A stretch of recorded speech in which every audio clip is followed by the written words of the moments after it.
Hi, this is Aaron Azarad, and welcome to the second episode of the Truth Island podcast. And this is Roger Armendariz.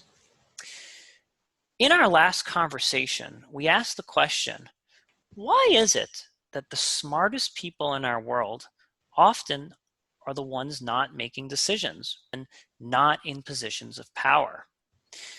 For this answer, we turn to a book called The Republic, written by an ancient Greek philosopher by the name of Plato.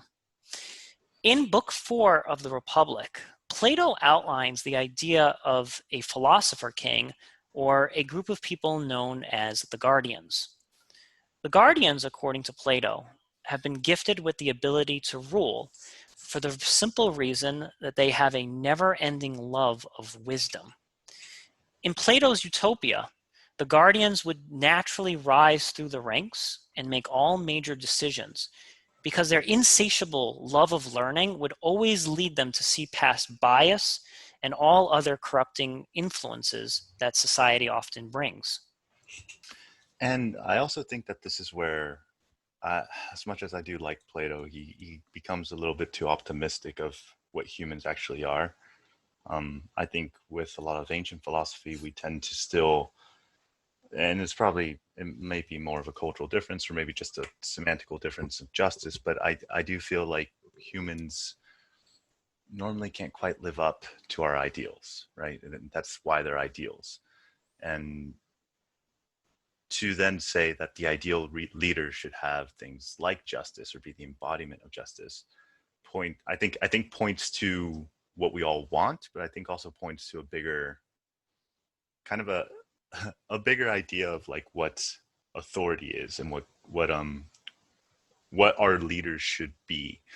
uh, for me, government is structured quite similarly to religion, in that we create abstractions of ideals and then expect the people that are in charge to be avatars of those ideals.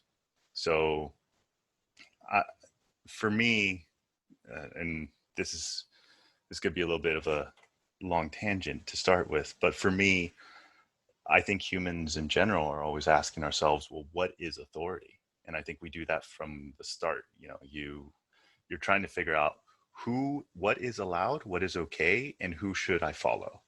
And that starts as a child. You're born in the world, you have your mother and your father. That's kind of like your main home base. Those are the two first people you try to test out, right?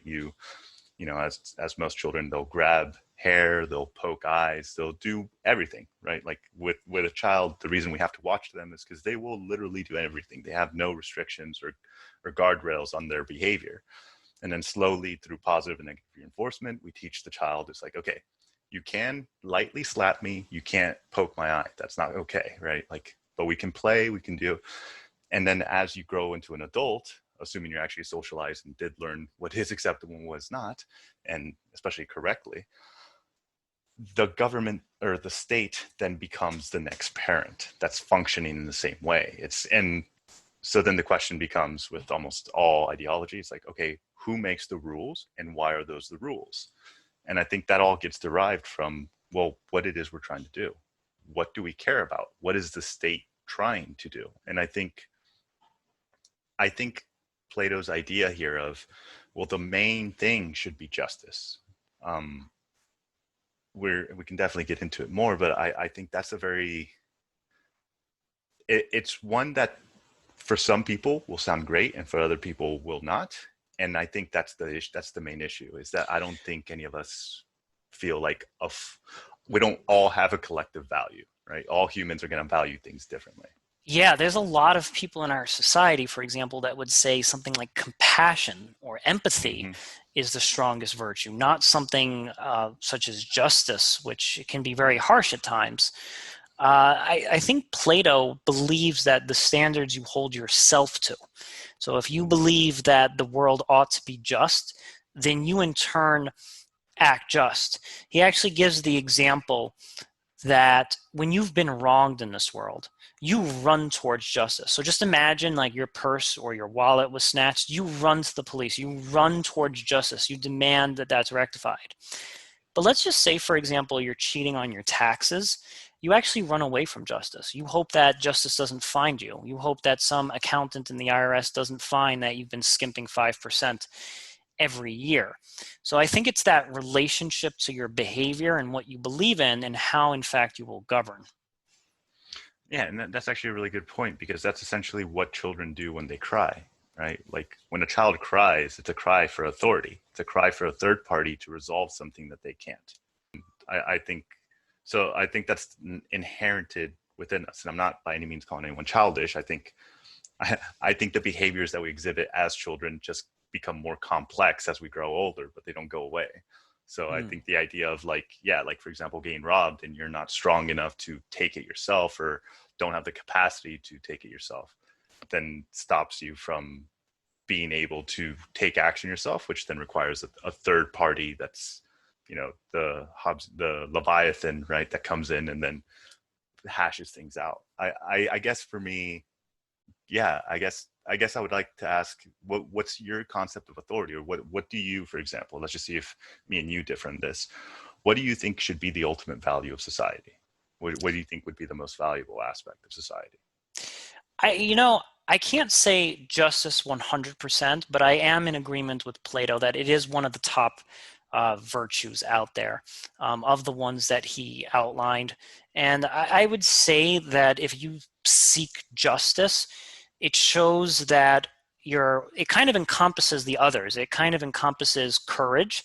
It kind of encompasses temperance, because you might be in a position of authority and you might really want to cheat on your taxes because you're powerful and you can get away with it. But if you have a sense of justice, that actually gives you temperance. It actually gives you self-control, because you know that you cannot commit behavior that you outwardly condemn. So I think that justice is on the top of the pyramid. Is it the most important? It's probably in the top three. Nice. Yeah, I would definitely agree with that. That justice, by all means, is a necessity for almost anyone to want to belong to that state, right? If you're in a state without justice, it's unless you're an extremely hardened person that can just fend for yourself no matter what, and you're totally cool with that. I think most of us naturally want to be like, yeah, I don't want to have to constantly be worried about being exploited in some way. Uh, I guess I just ask what the top one is, because from my perspective, I do believe that our values are hierarchical. Like I think we all have to rank what we value, because what's on top is what's going to decide what our actions are. And I don't think they're like set completely, right? I think there's constantly shifting, but I think we do have a default to like what we value as the highest normally. Well, let's say that, like, for devil's advocate's sake here, let's say we made compassion our highest Mm-hmm. virtue as a society. Let's think about all the ways that that could be right and it could be wrong. Like if we saw starving children somewhere, then we probably would be like the first country to respond. We would probably have a very generous welfare system. So there are virtues in being an overly compassionate society. I think when we get into the details, however, like let's say there's a violent crime that is committed. Are we compassionate towards the victim? Are we compassionate to the guy facing 30 years in prison? So I think compassion can be a very loose term, because there's so many different ways to apply it, and many different contexts in which we can apply it. Also, I would think that in some ways, if you have high levels of compassion, you may not have the highest levels of accountability. Because if people do things wrong and you're constantly feeling sorry for them or constantly excusing their behavior, you essentially have created a society that has no accountability mechanism whatsoever. And a lot of behaviors that are intolerable now suddenly become tolerated. Right. Yeah. And I think Freud really did a good job of pointing out what one of the dangers is of over compassion, right? Overcompensating in the compassion department is the devouring mother, right? And on that end, it's essentially that the mother has invested so much of their time, energy, money, and essentially has sacrificed just to a great extent their life and their potential for this child, right? You spend 18 years throwing everything, and then that child grows old and then leaves you and does quite literally doesn't need you anymore. And there's this huge incentive to actually weaken that person, to make them dependent on you. I think that same cycle plays out. Speaking of potential, Roger, would you care to lead us on Plato's idea of the souls? Well, I can't speak too much for Plato's ideas. I do have some ideas as far as souls and Plato's general conception that people do have souls and have that you've been destined to have a skill set, and that skill set where it's best applied should be where it's applied. So it's the idea of like, for example, I'm 6'4", and ever since I was a kid, the constant comment I'd always hear is, "Oh, so do you play basketball? Do you play basketball?" That was always, and to some extent, there's a little bit of that behind there, right? It's like, oh, you're super tall. That would really help you in the game of basketball. Why wouldn't you want to then do that? Um, and I think my preacher once asked me that, and I said no. And then his response is like, "Well, at least you can always change lights," right? So, but it's this idea of your potential is best served where your potential would go furthest. And this is so. Go ahead. Did you have? Yeah, so I think that Plato's idea of the souls kind of has been misinterpreted in recent times greatly. Like people think, man, that's kind of a prehistoric, like eugenic kind of theory that certain people are destined to do X, and then certain people are destined to mop the floors for the rest of their life. And that's not at all what Plato is saying. Your soul is something that speaks to you and shouts at you every single day, you love doing this, you ought to be doing that. Or the way I kind of see it is that, we have these ideas in psychology called flow states. So if you're doing an activity for 10, 12 hours and you lose track of time, psychologists will say that you're in a state of flow or in the zone, so to speak. And I think that's kind of what Plato is alluding to. He's not saying that your biology or your birth order determine what it is that you're destined to do in this world. It's rather you will naturally gravitate towards the things that make you happy. And I think you're a great example of that, Roger, because being 6'4", your biology told you you should have been a basketball player, but your soul spoke to you otherwise and said, no, that's not something I want to do. I want to do boxing instead. Right, which still turns out is still somewhat of an advantage, but not to the same extent. And I also really like this idea. I do, obviously, I think with Plato, once you're reading them, especially nowadays, it's very, very easy to become purposely offended by what he's trying to say, right? Like because there's a lot of things that's like, oh, that just sounds a little bit too much like eugenics, a little bit too much like, oh, certain people or certain things. But I do appreciate his general point on this idea of we do have a uniqueness to us that allows us to then fit against certain problems better than other people. Like, and I think to some extent he's right, because I think, for example, temperament or personality wise, like some people are just more interested in certain things than others. I think that's a pretty undeniable part. Like there's certain jobs that I've done that I've seen other people completely excel in and, have actually enjoy doing, that I'm like, they need to pay me more if I'm going to keep doing this kind of thing. But I also do push back a little bit on this idea that souls are just this mystical thing that should be dismissed. Because I think the idea of souls has almost always been, what is it that you are in like true, like the real down core you, the thing that survives even your death, right? That's kind of how it's always mythologized. It's like, what is it that you actually are? And I can't remember where this is conceptualized, but I always considered it as it's a pattern more than anything. So what are you? What is uniquely you that nothing else exists? It's like, well, the makeup of your temperament and your past experiences creates a behavior pattern that no one else has had, right? No one else is acting the way we're acting. No one else is creating this podcast. No one else is having these conversations. So then the idea is, well, what is that pattern? What would you call that pattern? It's like, well, it seems to come directly from me. It is me as it is being expressed in the world. Okay, well, what happens when you die? Does the pattern still exist? It's like, well, to some extent, yeah, because we, like, for example, Plato's soul, right? His pattern of his existence several thousand years ago is influencing our conversation directly today.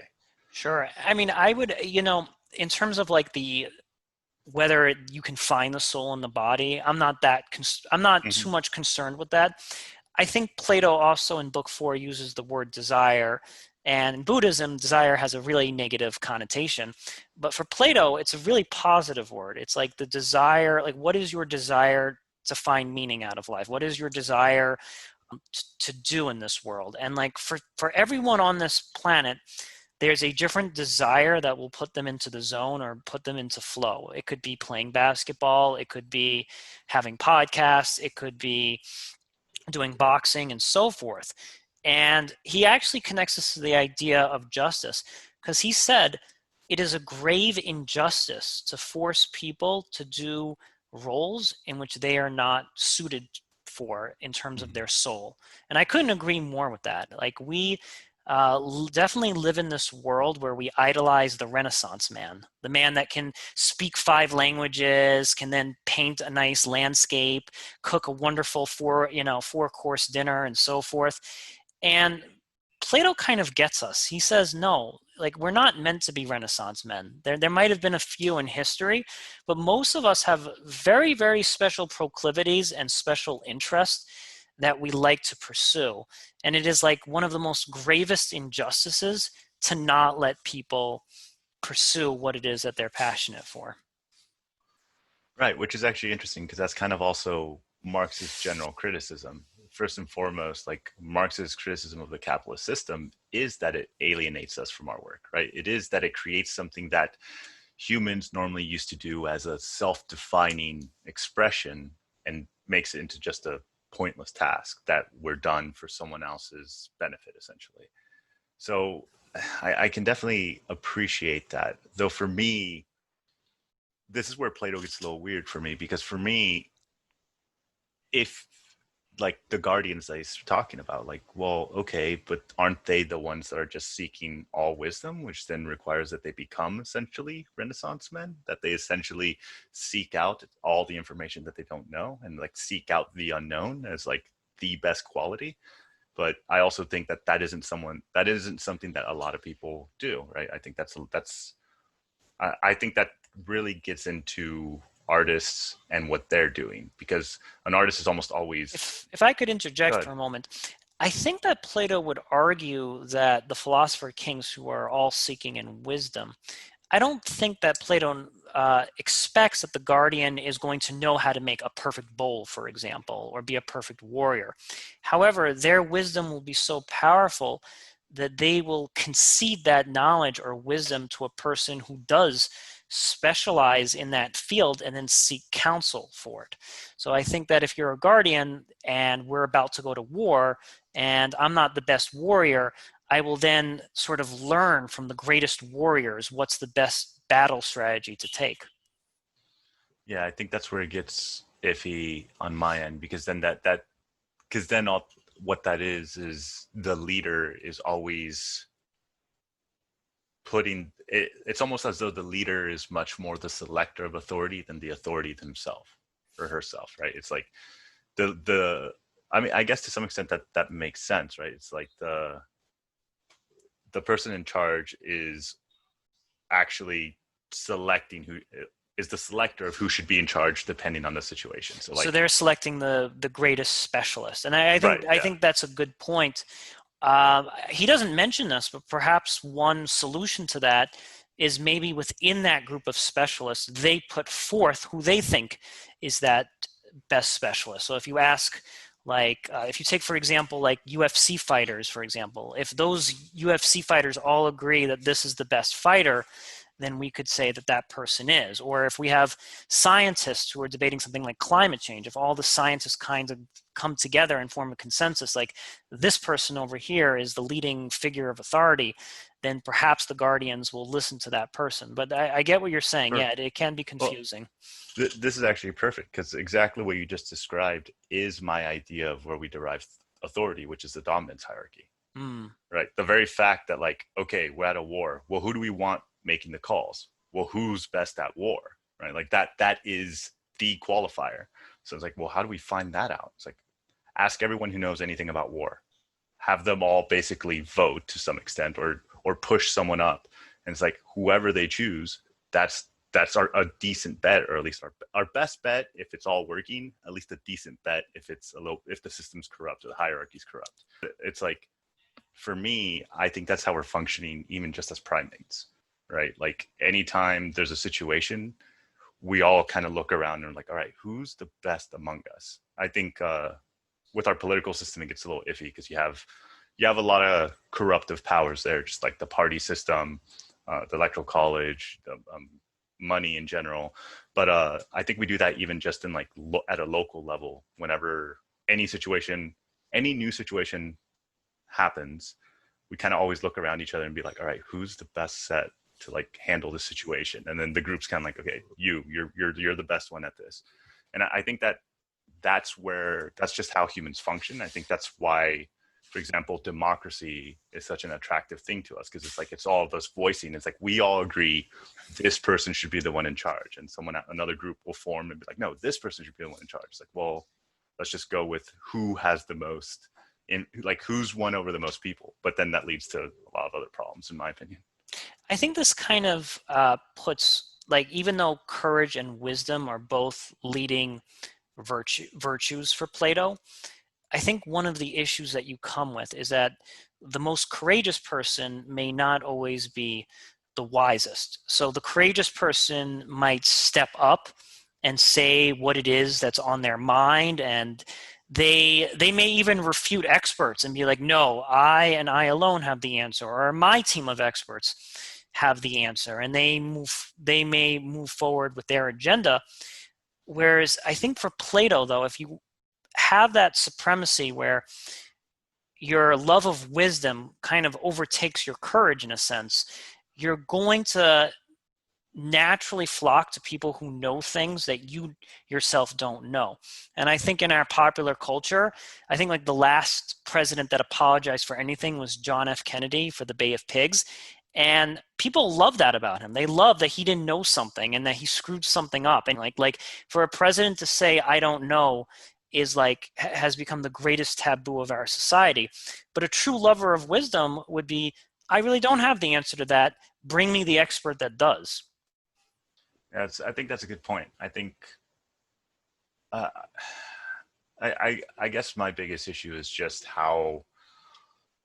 where's the sovereign get their right, essentially. And there has to be, in my eyes, there has to be at least some form of tacit consent from people outside, unless, like in our country, the United States, right? Like that gets very, very different once, like, if you're in an authoritarian state or anything of that nature, where like they don't really care, and the system's already been established to the point where simply, if you don't want it, that doesn't matter, right? Like they can just push you through. It's funny you say that, Roger, because speaking back to Plato, he has an idea that the ones that should be rulers or the future guardians is not decided by hereditary. It's not decided that, oh, my father was a guardian, therefore I'll be a guardian as well. He has a strong sense, he doesn't even use this word, but he believes in meritocracy. He believes if you're born to a guardian and you're not living up to those ideals, you might be better suited doing something else with your life. And that's okay. There's no judgment or anything. Whereas you might have a father or a mother who was an artisan, but you display characteristics of leadership and wisdom, and therefore you might be worthy of becoming a guardian. I think that that's something that in America, at least today, we've completely deviated away from. And then the person I'm going to use as an example is Chelsea Clinton. Chelsea Clinton is not interested in getting in politics at all. She's expressed no interest in running for office. However, if Chelsea woke up tomorrow and said, Mom, Dad, I want to be the next president, she would have a team of experts and PR consultants working under her, helping her get elected to the House or possibly the Senate, and basically creating a roadmap of her political career just by virtue of her last name. And it's not just Democrats, it's the same on the Republicans. There's the Bush dynasty. And our positions of power definitely favor the well-connected, and they definitely favor the wealthy. Um, and I think that Plato would argue that this is a grave, grave, grave injustice. I think he would connect this to the idea of justice because we're not allowing the people who might possess the highest levels of potential to reach their highest levels of potential.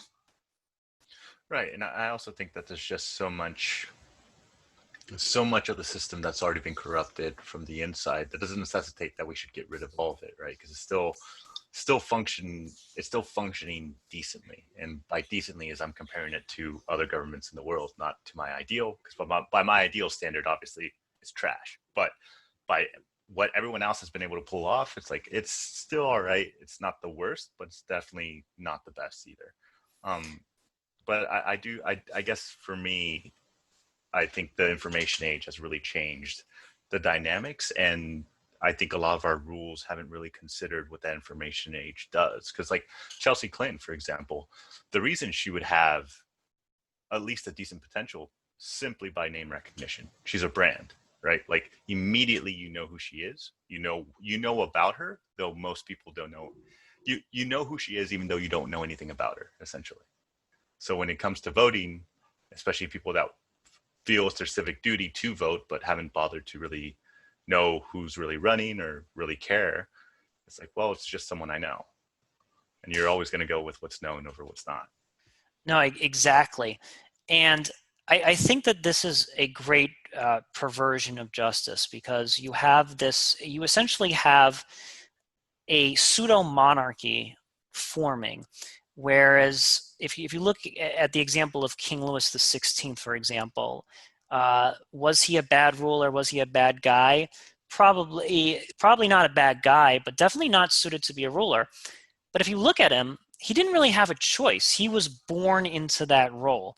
So he never had that choice to say, no, I just want to become a artist or I just want to pursue farming.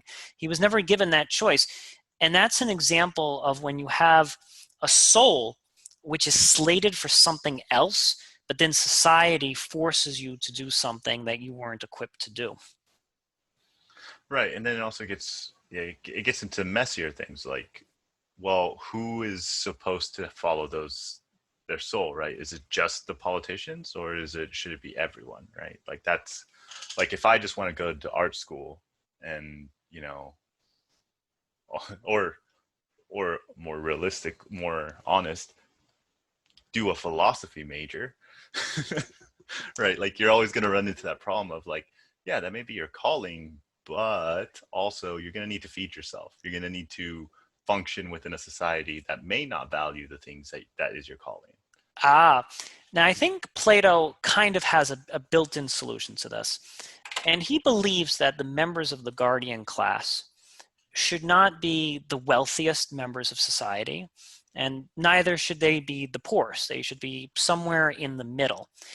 I think if you set this as the criteria, where if you seek a life of public service, if you seek to be a politician or hold public office, and there are laws in place that kind of make it really difficult to be wealthy, I think this is going to attract the right kinds of minds because there's so many people that might be entering politics for all the wrong reasons. They might want to do it to become famous.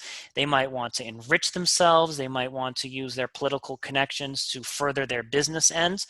But if you made the laws in such a way where you were kind of taking a vow of poverty, so to speak, by taking political office, I think you would naturally attract the best talent. You would attract people who have a genuine love and have a genuine passion for wisdom and for ruling. And if you kind of take all the glitz and glory away from it, you sort of end up with the best people. I Yeah, I guess I'd have to push back on that to some extent, because I think the biggest issue here is that power corrupts to some extent, right? So and what I mean by that is that, like, we could make it so it pays you $1, right? Like, we could make it so, like, all you get is your meals and that's it, but like you're in charge of everything. I think it's the fact that you're in charge of everything that is what gives it its appeal more than anything else. Because, and we see it nowadays in ours, right? Like, we'll have politicians go into the Senate, right? Or, and or the House, and the lobbyist will just always be there pushing certain bills, giving them bills to pass into our government. Most of them not even reading it and just kind of signing it in, and then afterwards having perfectly cushy jobs where they get in and they're taken care of. And because that norm's already established, if a lobbyist comes up and offers to advise you, it's like there's already an understanding that's like, hey, take care of us, we'll take care of you. And like, without ever having to break the law, they can very much just be like, look, yeah, you're a public servant and all, but like, once you get out of it, you're fine. Like, I'm a federal worker, and what I found is so many people jump between private and public sector. And one of the reasons is the relationships. So yeah, you work in the public sector for a while, establish a bunch of relationships with people that are going to be there a bit.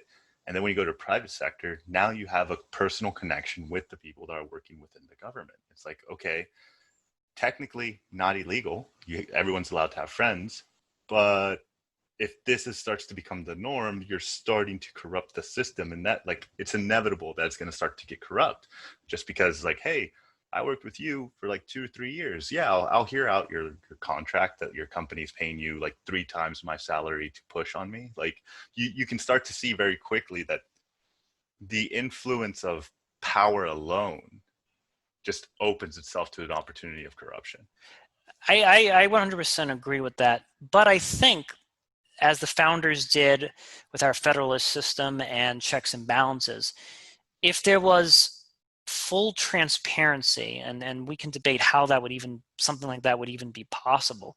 I think if politicians were forced to live by a fully transparent lifestyle, and everything on their voting record was fully scrutinized, and every transaction that they made, every yes or yay or nay that they voted for, was kind of held up to a very high standard, it would be a lot more difficult for them to conceal some of their more dirtier activity. And then if after leaving office they decided to take a private sector job, we could kind of look at their voting record and say, this was a work in progress all along. And I think most people, there's there's some people that want fame, but no one wants their privacy exposed. I think that's a really hard thing to deal with. But if we establish the system in such a way where you had very little privacy in terms of your dealings and so forth, I think that less people would want that job. I think it would just be like, in terms of building wealth, it would be a nightmare. In terms of pursuing your ideals and pursuing laws that you love, I think it would be a wonderful thing. Yeah, I guess, yeah, to some extent I agree, because when we were talking about, for example, the hierarchy of values, I think for me, one of the highest ones would be truth, or something similar to transparency. And I mean, obviously, the state can never be fully, completely 100% transparent, mostly because you don't want secret plans and secret funding for like a special project that we're using to, counter push Russia in their nuclear arms race or something. Like, you don't want that to be out there. But at the same time, I think being as transparent as possible, and here's like the abstract idealist way of, like, in good faith, which is a super hard thing to establish, right? We'd have to create a system that would somehow be a checks and balances on where funding is. And I think creating an even bigger bureaucracy is very, very difficult, because, as with all bureaucracies, they tend to fall down into, they just get very bogged down with workers, especially the public sphere. I think also, like, you're right about that. Bureaucracy can be the death of many things. I think also, though, following the idea of the souls, is that if in our society we had greater, like if there was a place for people to go who really want to make money. Let's just say that your soul was telling you, I need to be really rich. I need to have a really big house.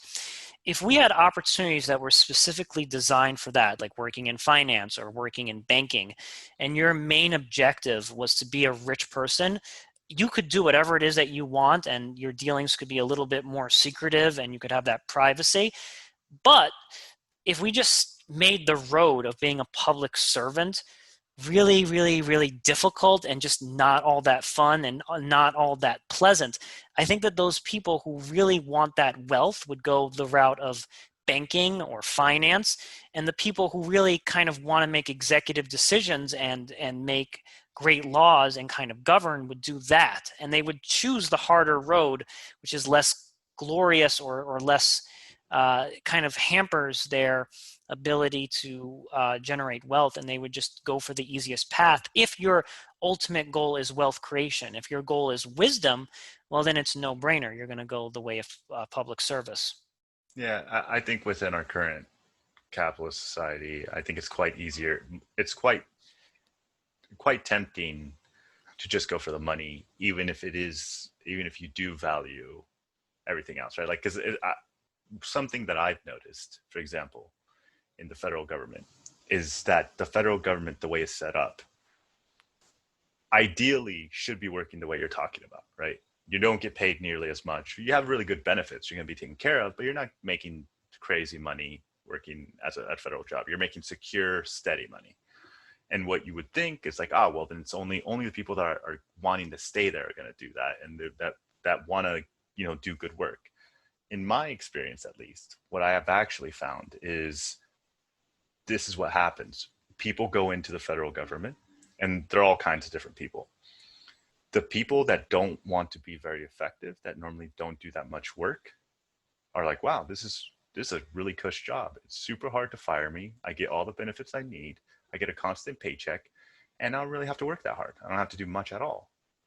And then the super performers, the Pareto distribution, the people on the edge that like get everything done, that are super effective no matter where you put them, that like are just excellent workers, right? We all, like, I am not one of them. I've met people like that I'm like, okay, you are way more committed to the mission than I am. Like, I'm willing to do the work and go a little bit extra, but like you're like doubling everything I'm doing. Those people never last in the federal government. And the reason they never last is, well, I could be making, 50K here working in the federal government, or 150 working for a bank.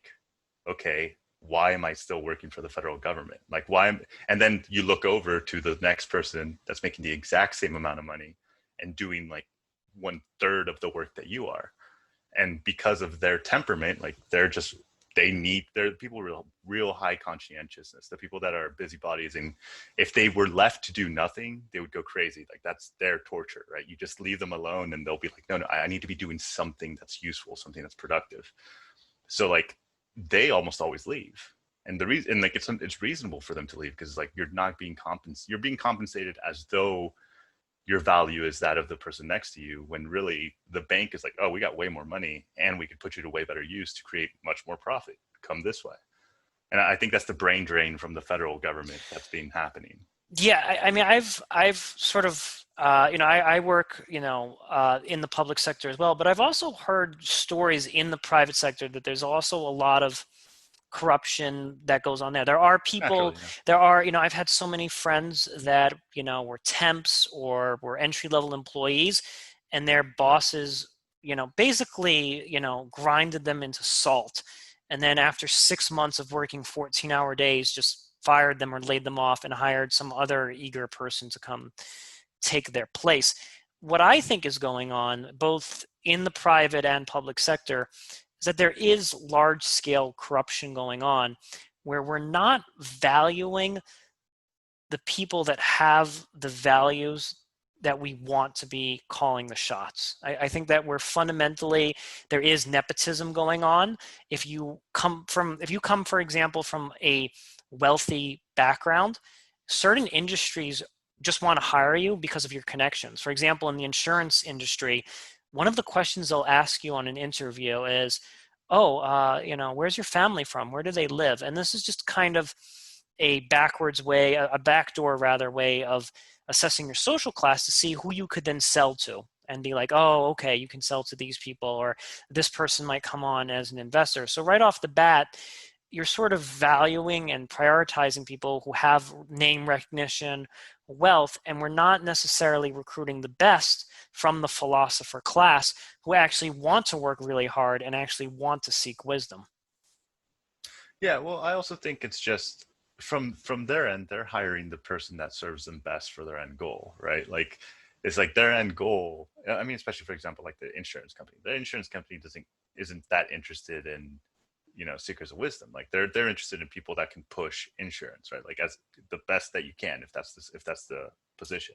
So I think one of the things that I think this is something that most people don't consider, but we do live to some extent in a meritocracy, even though it doesn't feel like it, where it's just like, well, there's no merit here. I'm like, well, to some extent there is.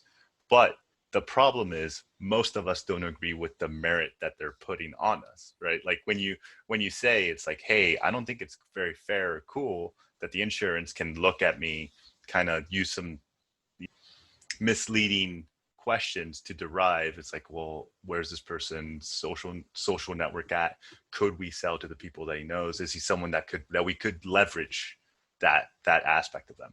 I'm like, that's a meritocracy. Like that's something that it's like that they want to measure for their gain, for the thing that the value that they have. It's like, how good are you at getting that?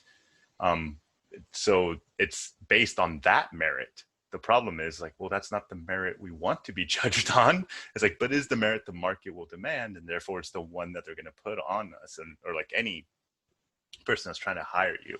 And you could understand, like, if you owned a business, who would you want to hire?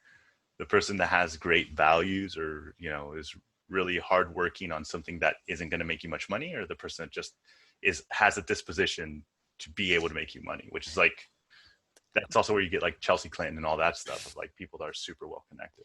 But here's the thing, Roger. I think all of these decisions, like to hire somebody because they have good connections, I think all of this is terribly short-sighted visioning. I think that in the short term, I'll be able to basically poach this person's social network and sell them some life insurance and so forth.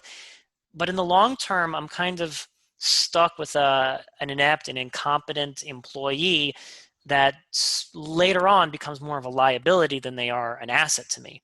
So I would say that as a society, we kind of need to regather ourselves and say, let's go with the person that has the work ethic. Let's go with the person that wants wisdom, because in the long run, they are going to serve us greater as a society. And I think it also connects to this idea of justice being the highest virtue. If justice is your highest virtue, you're not going to hire someone who doesn't deserve the job because of some short-sighted gain. You're going to hire the person that's most deserving of that position. So I think if you subscribe to justice as your highest virtue, you can't really go wrong.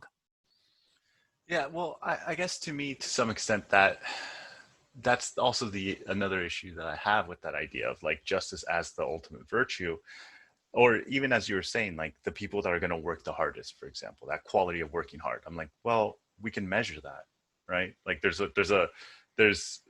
quite a bit of evidence that like that's the metric of conscientiousness accounts for a lot of that, accounts for how much work you're willing to put in. And what they found is that like it has nothing to do with like you being hardworking as much as you hating not doing something.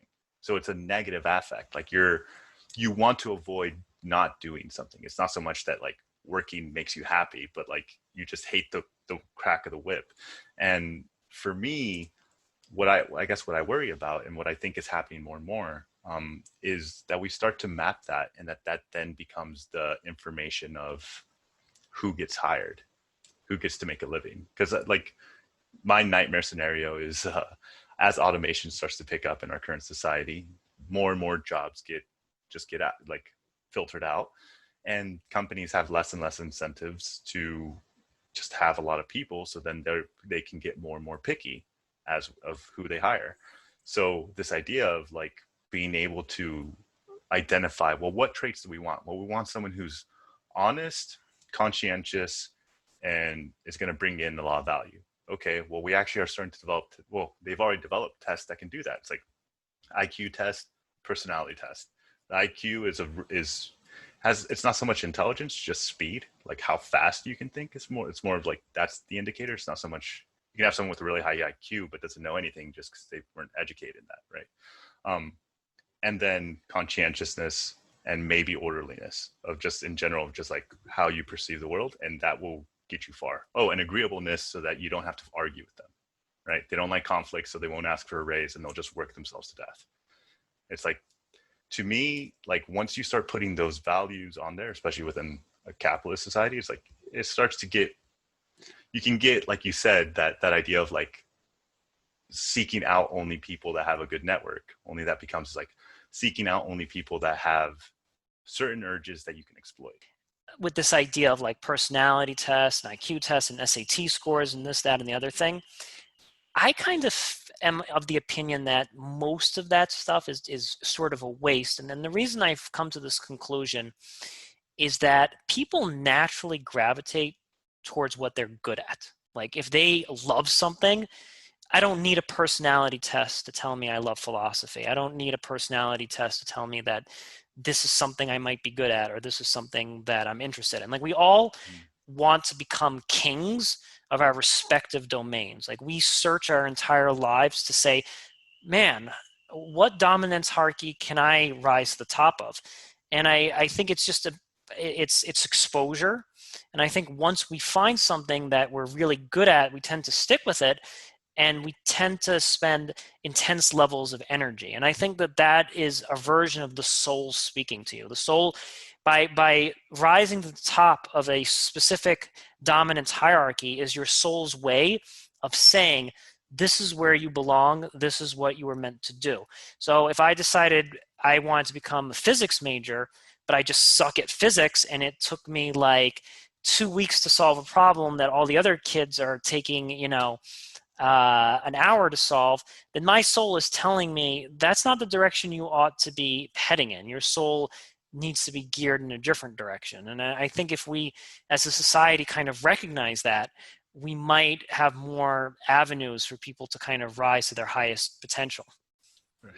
Right. And I guess for me, like I mentioned earlier, for me, you're making the exact same argument. Because for me, what I see that we abstracted as the concept of a soul is our past and our temperament.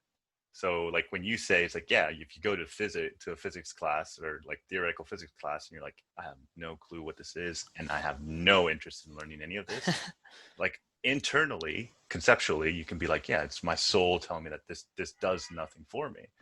And from an external point of view, I'll be like, yeah, because your upbringing and your temperament are not suited for that. And therefore you don't get that feedback of like, oh, you could progress here, right? Like you don't get that feedback of like, oh, this is actually good, and you could get better. It's just like, nope, this is not interesting to you. It's not something you're going to be good at.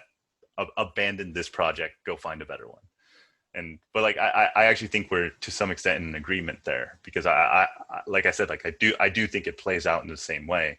Like you said, it's like no one needs to tell me I like philosophy. It's like, no, but we can measure how high you are in intellect and openness, and that will tell us whether you like philosophy or not, right? Like if you're high and open, means you're open to new ideas and new concepts, and you don't mind the blurring of borders and blurring of categories, which means like your current ideas can be shifted and changed, and you're okay with morphing your map a little bit.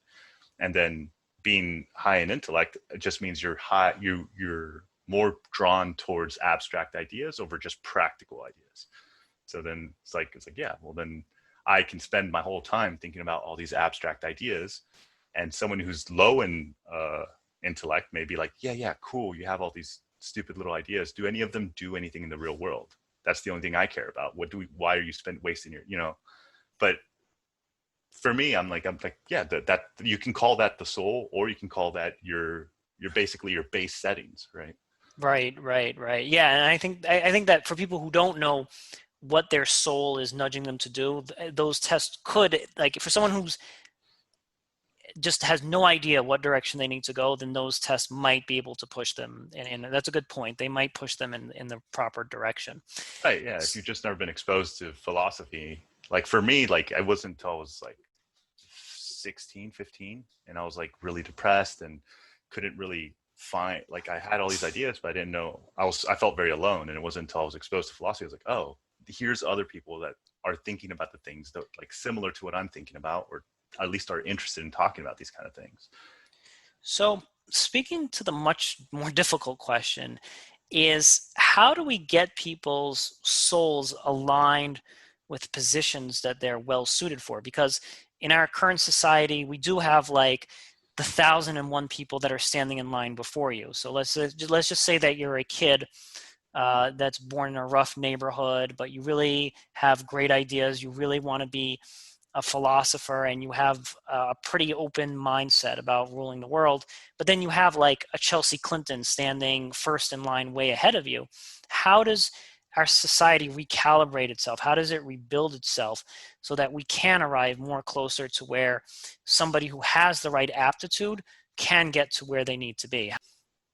See, I think that begs the question that we already have a value to aim for first, right? Like I think that like, though I can understand, because to some extent there's the corruptive power of money, there's the corruption of influence, there's the fact that like there's this weird nepotism within our government of like all these families kind of being brought into power and just kind of always wanting to stay in power.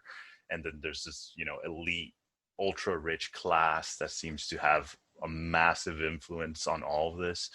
So I think for us, and I think this is why it always comes back to me for authority, is that we need to find a value, especially now that we don't have like the religious structures, and that we kind of seem to be stuck in, as we talked in the first episode, in this nihilistic viewpoint that seems to be growing further.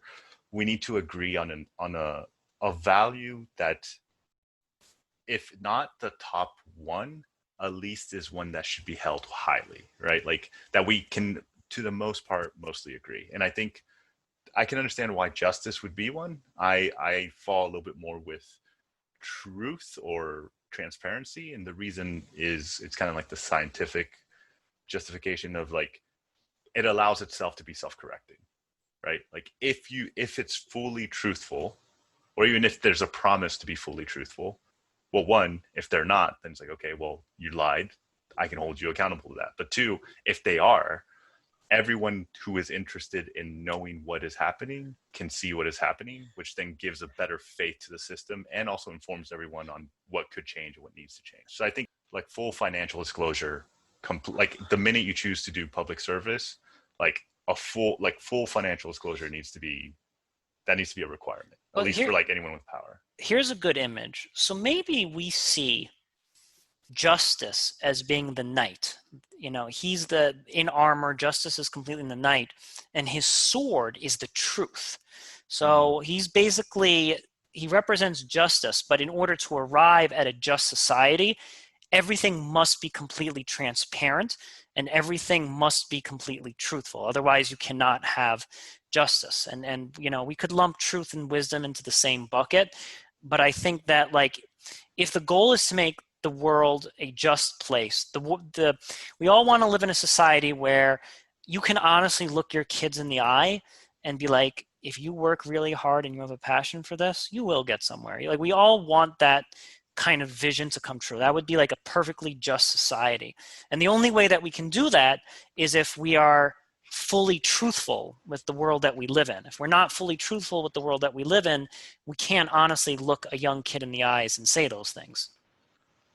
Yeah, I guess for me, I can definitely understand that. I always just worry about getting into that utopia thinking of like where we could all end up. Because for me, I view us as the exact, so like I don't view us from the heavens that we could achieve, right? Like, because you can imagine a perfect society, and then when you look down and see where we're at, you're like, Jesus, we're terrible.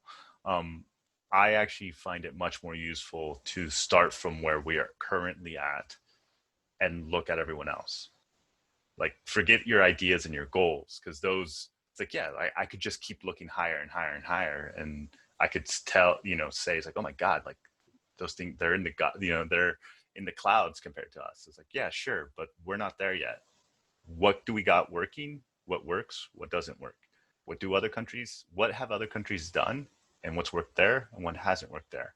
And kind of really assessing the situation from that ground, because I don't think it's very beneficial to imagine an abstraction and then compare the real world to our current abstraction as a criticism. We can hold that as a goal, right? Like maybe someday we should reach that point, but not as a criticism on the current system, because I think that's just not viable. I don't think it serves much good feedback, just because like your abstraction, it is just that, right? It's a made up situation that you're hoping to get to, but it's like it hasn't had to mold itself to reality like the current system you actually are standing on has. No doubt, and I think that's actually a critique of Plato, is that he holds on to an idealized form of absolute perfection. That's just, it's not really achievable, and that's a valid criticism. But I think that a world without any form of anchors does kind of lead the door open to nihilism. Like Right. we can say that, like, all right, we have this goal up in the sky. We'll never 100% reach it, but as long as we can reach it 80% or 85%, that's still giving life meaning. It's still giving a little zest to life, and not just leading to complete despondency and nihilism. So I think I would rather err on the side of Plato and have some lofty goal in the clouds that I don't ever quite achieve than have nothing. Oh yeah. Well, and I don't by any means say that's the alternative, right? To just be like, nope, nothing. But it's more a matter of like the lofty goal is only the direction in which we're building. It cannot give us the instruction. I guess that's my point. It's like for example, Yeah, you yeah. saw a lot with like Marxism is Marx, which I fully like. I really agree with Marx's criticism, but I also think his solution was where it kind of faltered, because it's like well, the criticism's like, yeah, that makes sense. We seem to be creating a system that's only going to be pushing capital further and further up. There's going to be an isolation, and eventually it's all going to collapse. I'm like, oh yeah, that all seems reasonable. It's like, and then like especially with the with this idea of like the Bolsheviks of like bringing about the revolution, though, and then it's going to play out in this way. It's like, okay, well, probably not, right? Like we don't actually know most of that. So what do we know from the real world? What can we bring from that, and what can we learn from that? And you can aim for like a utopia, but at the same time, it has to be based on what we actually know, not on what we would like to happen. Because I think anytime you talk about politics, what we're doing is fantasy projection, right? We're taking a fantasy of what we want the world to be and then projecting it into reality and saying this is how things should be, and this is why things are wrong, right? And we're creating massive oversimplifications the entire time by necessity. Like you can never account for the entire thing. It helps us find a target and a goal, but not a method to get there. Transitioning from that, I want to talk of this idea of the poets and the relationship between them and Plato, because poetry, in a sense, does create a lot of fantasy, and it does create a lot of the things that we sort of aspire to, and sort of the things that we glorify. And in Plato's times, you would have traveling poets that might play a lyre and speak of getting drunk, or they might speak of womanizing or winning this epic battle and so forth, like I think illustrated in the Iliad. But these poets tend to distort what might be true virtue. And I think a stand-in for poets in our society today might be our movies, it might be our pop cultures, and it could very well even be the music that we listen to. So although we'll never achieve the big cloud in the sky, I think that we can definitely shift what our anchor is. If our poets and our pop culture is telling us it's awesome to drive a Lamborghini, it's awesome to live in a very, very big house, it's awesome to own an island and do all sorts of crazy stuff on that island, then people are going to pursue that fantasy. Now, 99% of them will not come to own a giant island in the middle of the Atlantic Ocean where they can do all sorts of wild stuff. However, if our society kind of constantly reinforces that with everything that we see, hear, and think, then we are moving towards fantasies that are perhaps more destructive than they are useful. Yeah, and I think it's always interesting with the artists because as we talked about in previous one, they by nature are rule breakers. Like that's why we like artists because they're creative and creative in every sense of the word, right? They're creative in the sense that they come up with ideas that no one's ever thought of. They're creative in that they bring about things that otherwise would have never existed, right? Like those, what an artist is essentially doing is creating some form of either a meme or a display of something that captures something that otherwise one wouldn't have existed, and then two is a simplification of reality that speaks to us in a way that's kind of like a medium between reality and us, right? Like so, like watching, for example, like you're talking about modern day poets, which is like, yeah, like it's like, for example, the rap videos that were notorious in the 90s, right? It's like, what is that? What's a simplified, it's a simplified look at a possible, at a personality in play and what that brings. So it's like a guy on a yacht throwing money, throwing champagne with girls dancing all around him. It's like, you get the message, right? It's like, I am awesome. My life is awesome. I get all the girls. I got money, no problem. And I'm just having debauchery. Like, that's my life. You want to be me, don't you? Like that, like, and like with a lot of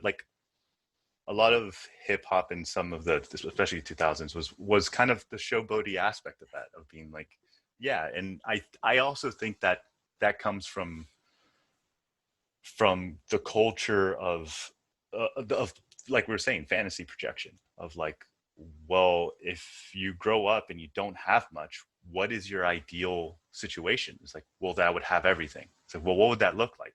I don't know. I don't have much. So I'm just abstracting what it would be like to have everything. It's like, and I think it's almost all of us do this anytime the Powerball goes over 100 million. It's like, yo, I'm going to buy one. It's like, what would you do? Oh, well. And almost all of us, it's not a very sophisticated, fantasy of like, well, first and foremost, I'd find a startup company, invest in it, and then buy, like you're like, no, like, it's like, I'm going to go do the stupidest, wildest thing I can think of and act like this money's just infinite. But the thing is, I think that those particular fantasies that you just outlined, that ideation sort of opens up the door to corruption. Because let's just say, for example, I am a public servant or a low-level member of a corporation, and in the back of I'm doing my job, but then in the back of my head, I have this idealism of being on a yacht and having all of this money and being able to do it. I'm going to say, well, my ultimate fantasy is to have the yacht. Therefore, I'm going to do whatever corrupt things that I can in order to get that yacht, because that's my highest form of fantasy. Whereas if your highest form of fantasy is being like a King Solomon or being a very, very wise and just ruler, then you're not going to necessarily subscribe to corruption as much, because your highest ideal self is a very wise ruler. Right. And I guess here's the inclination of my left side again, is like, because I can't help but think it's like, yeah, but also the only reason that's even a fantasy is because there's a lack of funds, right? The only reason that comes about is because the system's already so corrupted that it's allowed people to go hungry, to be needy, to constantly be working check to check. Well, what does that create? Well, it creates it, I'm probably not using the term correctly in the way Marx meant it, but it fetishizes money. It makes money now the most desirable thing. It's like, why? It's like, well, because we don't have any, right? And if you don't have any of something that you need for survival, that now becomes a very important thing. And then How once you're taught that that is the value that you should be seeking, well, it's really hard to then deprogram yourself out of that once you attain sufficient amount. Like, what's sufficient? Well, I don't think anyone would ever say they have sufficient money. I think it's a constant thing. That's the more I have, the better off I will be. So perhaps maybe a solution is raising the baseline standard in which we all live in, And then at the same time, though, I think also removing that kind of like wealthy fantasy aspect from our life, because I think you have to do both. I think because if we raise the standard, let's just say, for example, we raise the standard of living to a point where everyone has food, everyone has a decent home to live in. Let's just say that's, and everyone has healthcare. The basic baseline of living has now raised. But you still turn on MTV and you still see like people on yachts doing all sorts of crazy stuff. It still opens that door for corruption. Like your stomach could be completely filled with food, but because you see someone living a better life than yourself, you're still going to try and pursue that life at any means necessary.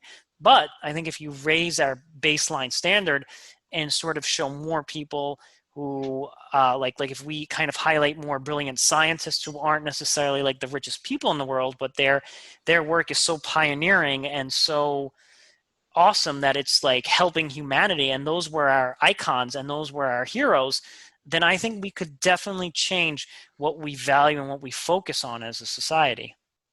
Well, yeah, and I guess for me, I see the causal relationship reversed, right? Like for me, I see it's like, no, no, the only reason the people flouting money and, this like very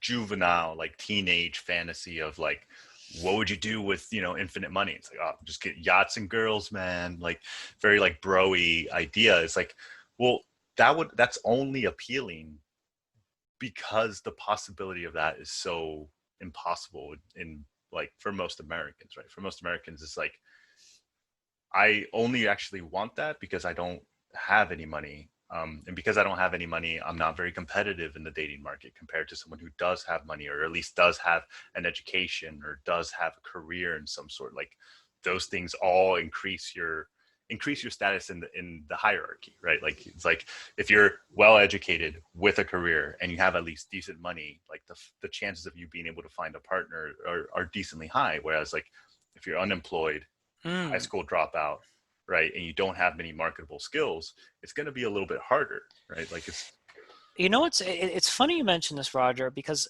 maybe I'm the weird one, and maybe the rest of the world looks at it that way, but I kind of look at it a slightly different way. If you take, for example, Bill Gates, who actually made something, and because of his intelligence, because of his passion, because of his specialized interests and his dedicated work ethic, he was able to accrue a lot of wealth. That's something that we can respect, and that's something we could aspire to, because not because he has fancy things, but because of the work and because of the energy that went into building those fancy things. Whereas I have zero respect for people who simply just inherited their wealth and just were like, oh yeah, I had a trust fund. Like, that's cool that you drive a nice car, but if you just inherited your wealth, I have a problem respecting you as much. And you might be a very good person. I'm not saying that that's a judgment on your character or anything like that, but my respect for you just isn't as high as someone who built their own wealth. And it's because I'm looking at the characteristics of that human being. I admire Bill Gates not because he has a yacht, but because of the crazy stuff that he did to be able to afford a yacht. And I think if we start training people to look at money through that lens, like, hey, I respect that rich guy because he did X, Y, and Z, but I don't respect that rich guy because he just inherited it all. We now are setting the framework for what we value as a society. yeah, I definitely I would agree with that. I think it would just at least require the first step that you had mentioned, where it's like it has to would have to live in a society in which money isn't as big of an issue, where we can at least guarantee that, look, regardless of what happens, you're at least not gonna die, right? Like once you secure at least that base, then we can talk about how money's seen. But like when money starts to become associated with your survival or your well-being, and then that's extremely scarce, and a lot of times it's scarce because of your conditions of birth, right? Like it's like from the start of the game, what you're going to learn is whatever gets me it, I don't care. Whoever and however they got it, I don't care. That's what this game's about. That's how we play. So thinking of that though, it kind of right now it seems it's sort of incumbent upon our wealthiest members of society to kind of change the paradigm a bit. You might argue that Bill Gates has sort of got the ball rolling on changing the paradigm by giving away his wealth and philanthropy and all this other stuff. But I still think that there are billionaires who are trying to climb the Forbes 100 list. They have all of their baseline expectations met and then some, but they're still trapped in the yacht pursuit. Even though they have 3 yachts, they're still pursuing the 4th yacht, and they're kind of stuck in that paradigm. And it's until we kind of deprogram those individuals to sort of think like, hey, this paradigm isn't working for me and it's not working for society. We need to change things, that only then are they going to submit to higher taxes and all this other stuff and other measures that would allow us to raise the floor, so to speak. Yeah, I think this is where I do agree with the lefties to some extent, in the sense of like, they're not going to give that up, right? Like, they're going to do the exact opposite. Like, you try to pass, for example, wealth tax. I mean, you can see, for example, not to get too political, but just the effect of like this election with when Bernie Sanders started to get a lead. Like, suddenly, like, every other establishment candidate drops. It's like, we got one candidate going against Bernie, right? It's like, whoa, that was a very quick and sudden change to the race. Where did that come from? And like, I think I'm a fan of Bernie Sanders. I'm not like a huge like Bernie bro, but I do understand the sentiment. But I think more in just, he's not even that far left on, like, compared to some of the people that are actually out there. But I think they're at the top of the hierarchy, right? And it's obvious and they got there by playing the game well. Like, that's how you get. I don't like people that just kind of play billionaires as just like, oh, they just didn't earn it, they didn't get it. I'm like, I mean, depends what you mean by earn it, right? Like, they managed to get on top of there, and they're staying on top as long as they can. It's like it's not an easy thing to do. They are constantly fighting to keep that power. Now, should that be commendable and respectable? Probably not. There's just like a ridiculousness to anyone hoarding that much wealth.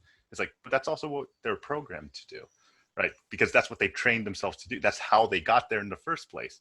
You don't become the richest people on earth by accident. You don't do that by just like fumbling into it. It's like, no, that's a precise, methodical climb to that position.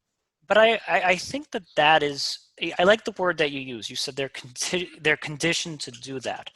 But I think that conditioning is based on societal adulation. So I think Jeff Bezos might think in his head, man, if I'm no longer rich, no one's going to listen to me. No one's going to respect me. No one's going to want, CNN isn't going to want to interview me.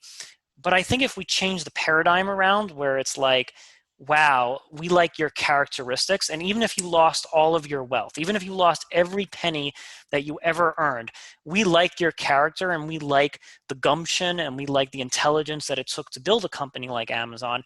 He would be a little less frugal, I imagine, because he still has the adulation, he still has the societal recognition, but it's not tied to his bank account number, it's tied to his character. And I think that's kind of what Plato wants us to do.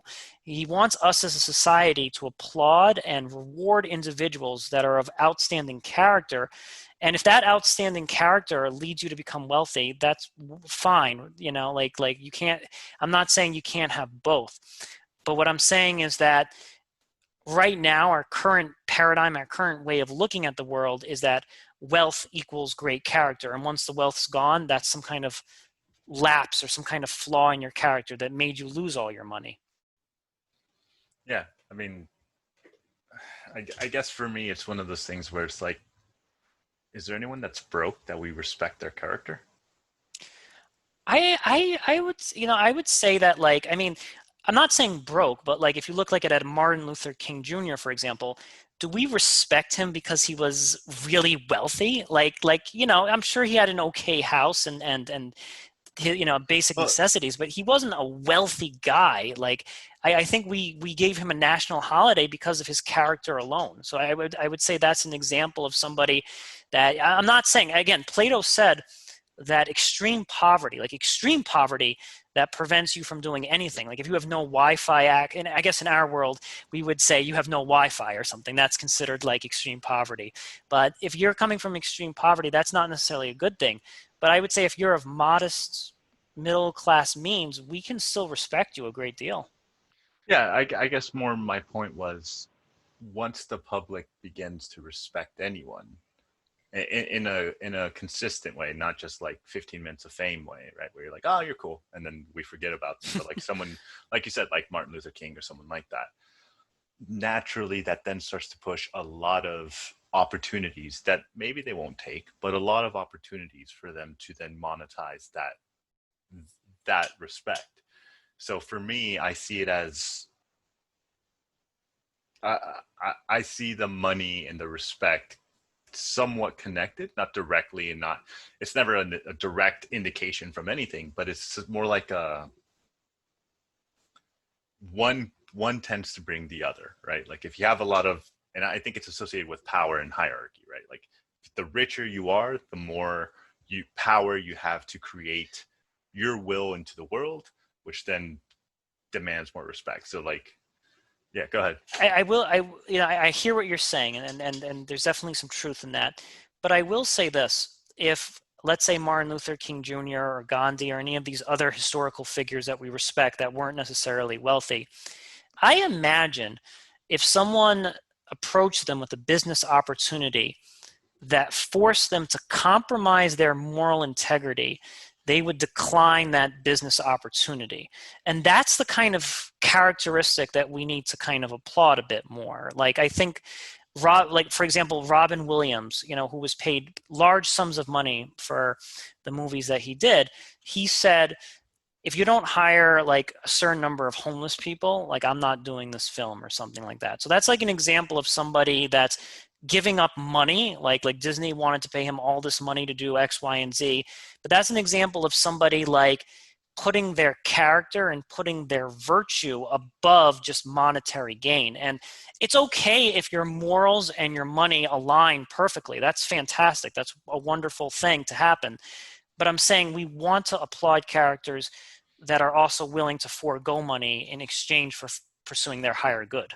Yeah, I actually, as you were saying that, I'm gonna have to eat my own words because I did think of someone that kind of along those lines, and that's Dave Chappelle walking away from the Yes, Chappelle show, yes. right? Like it's like all right, yeah, fair enough. But I guess to some extent, it's like he was still already rich. He was still already had the money, which kind of goes back to the same point, right? Is as we respect them, like for example, when he comes back with his comedy specials, like because we respected him, it grew that influence and that allure that we have for him, which then only creates more opportunities for him to then create money. So it's like this, but I get what you mean. I think we're getting stuck in a rut here, but like I do get what you mean about this idea of wanting people that are able to go beyond the drive to just attain more resources or wealth, which I think is for us is a really hard thing to do because I think it's partly programmed in all of us. I think it's more programmed in the like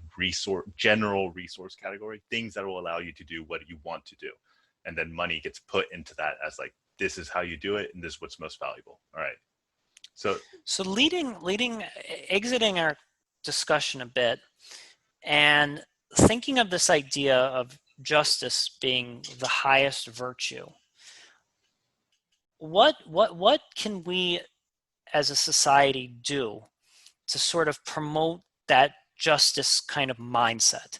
And it doesn't necessarily mean that, we're, vowing to be impoverished and not own a single material possession. But how do we as a society begin selecting people because it's the just thing to do? Like we're selecting this person because they're the hardest working, they're the most deserving. How do we kind of reorient our mindset where when every time we're hiring somebody, whenever a teacher is giving out grades, they do it in the most just way possible?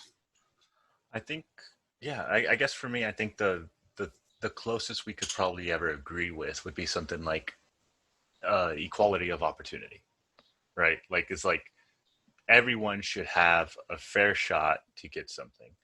I think it gets extremely complicated once you add, money and the fact that different people have money. Like you were talking about, like, for example, just you staying with the Platonic framework of like the guardians. It's like, yeah, why? But wouldn't we want the richest people to be the leaders because they could afford the best schools and get the best training? You know what I mean? So like once the money comes into it, it gets a little bit more complicated. But I also think if we want to maintain this, unfair distribute or unequal distribution of wealth, but equal distribution. Well, you can't also have equal distribution of opportunity, but you can have a base level distribution of opportunity, right? Where it's like, and I think to some extent we have that, not like anything else. It's not perfect. We do have like public schooling. We have some, some basic safety nets. But I think expanding that and improving that is probably the best way to improve a society, is expanding our public health system, public school system, because the more people we rise, like mental health system, that's a massive one that we really need. But basically trying to catch as many people as are falling, because those people might be able to still climb up. And I think that's the biggest loss of resource that we actually have, is the loss of human potential that we allow fall through and just kind of abandon. And it's like, we don't know what value they could actually have had. And then there's some people that might never add value that we as a full society value, but that we still should, and that's where the empathetic and compassion aspect comes in, where it's like, well, we should still take care of those people. And like, I guess to some extent you need to, for it to be justice, for it to be fair, which I think is what we're trying to aim at, right? Something that feels fair. Everyone needs to at least have an opportunity to climb the hierarchy. And I think studies have shown that like as the hierarchy gets steeper, there's more violence at the bottom, and there's more likelihood that the people playing the game at the bottom and losing just say, screw this, what do I have to lose, right? If I go into a violent overthrow, I'm either going to die, but I was going to die anyway, or I might actually get something out of this. Yeah, and I think that like when the top gets too narrow, it does propagate like permanent victimhood status, like because and some of it might be mentally contrived, but some of it might be real. Like there's no way I'm climbing out of this level of debt or this level of poverty, and it's a balance between some of it being real and some of it being perceived. I always say this: you can be a kid and go home to a mansion, or you could be a kid and go home to a one-bedroom apartment. But what really matters is that both those kids are going to good schools that have the same, if one school has a swimming pool, they should probably all have swimming pools so that they all have the equal level of exposure and opportunity to excel at something. And the second thing is that every kid, regardless of their station in life, deserves the right to move forward and not be bogged down with, well, I can't enter politics because I'm not a Chelsea Clinton or I'm not a George W. Bush and I don't have the last name.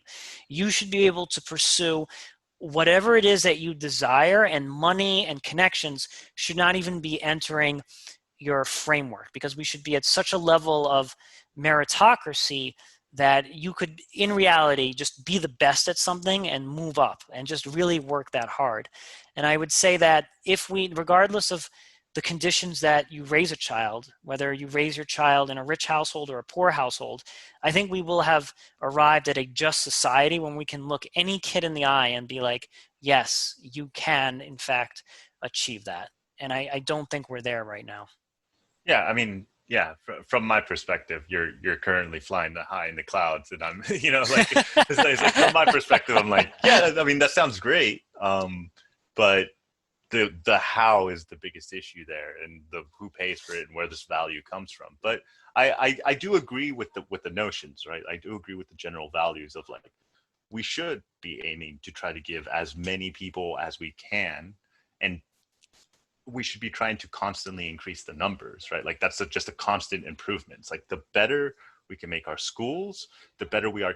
Like in so many different levels. The better we can make our schools, the better we're prepared to take on any new challenge, right? The smarter we can make our kids, the more prepared we can get them, the better we're going to have advantages in almost every field, right? Like anything from military technology to, consumer technology, to efficiencies, to philosophies, to culture. Like education for me is something that, like, and it is expensive, but it's also the thing that you get the most return from, right? Like it's going to take a long time. It's a long-term investment, which is why I think it doesn't get much attention, because it's the wisdom of like planting the tree that you're never going to sit in the shade of, like that classic saying. It's like, it's essentially that, because by the time these kids grow up and are able to contribute, you might already be dead, right? So it's not for you. But I think like we were talking about last episode, that idea of nihilism, I think, is kind of seeping into how we view our lives. Because I think for a lot of people, they tend to start seeing it as just like, look, I'm going to be born and then I'm going to die. It's point A to point B. So whatever happens in between that, I'm going to do the most I can for me, or Right. maybe for my kin, or but then it ends when I end. I think we really need to start to see it much more in as a process, as like we are a part of a process that was here way before us and is going to continue way after us. What are we doing to make that process better or worse? Because like every action we do is shaping that process. And I think to leave off, I'm going to leave us off with a quote from Plato, and perhaps this kind of will be the bedrock of meaning that gets us out of nihilism, where he says, "A life of only wealth and excess is not a life worth even living." So I think if we want to get out of this idea of nihilism, and this idea that life is only about being cushiony and being well resourced and being well protected, then and we start driving towards higher idealism, and we start aiming towards things that are much higher in the sky in terms of character, I think we as a society can arrive there. With that being said, this concludes the second episode of our podcast. I'm Aaron Azarod. And I'm Roger Armendariz. We will catch you next week for the third installment in our philosophical toolbox.